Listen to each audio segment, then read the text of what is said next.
kaninyo nga tanan. Hugilabi na yun sa mga gipang utangan pero wa gipang bayran kay gipang daganan. Hugilabi na yun sa ato mga gihigugma pero wa gyud maatua kay ingon sa akong mama ug papa nga walay lig-ong relasyon samtang buhi pa mga bigaon. Pakpak mga bigaon. Kadaghan ninyo oy. Maayong gabi in Bisaya, magandang gabi in Tagalog. Good evening in English, in Japanese, green peas. Buenas noches a todos, bonjour Tolomon.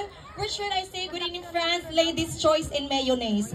My name is Hannah Jane Sistaldo 20, a proud first-year college student of Cebu Eastern College. Take up the Bachelor of Secondary Education, major in English. Behold, because this transgender is standing in front of you, is your soon-to-be professional licensed teacher.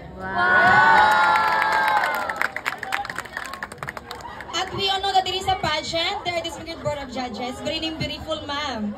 Please do allow me to stand by the name. Ang babaeng bumihag sa puso o napautog sa luso ni Daniel Padilla. Opo, ako nga po. Ang babaeng palagi niyong nakikita sa TV. CCTV. Bakit niyo pala baka nisigawan? Pinipiring Catherine.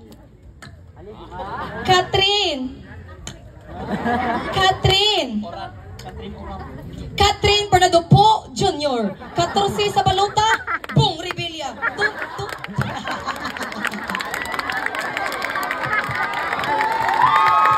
Shut up. And before I take my graceful exit, I just want you to remember this. Kung ang mga babae mo ilang giingon, nga malami ang lugaw, o kung ang mga laki mo ilang giingon, nga malami ang champurado, o kung ang mga tomboy,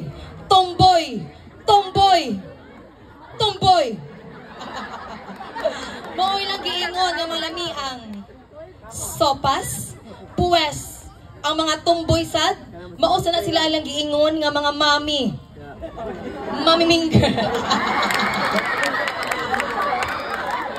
So sit back and relax because candidate number 2 will be back.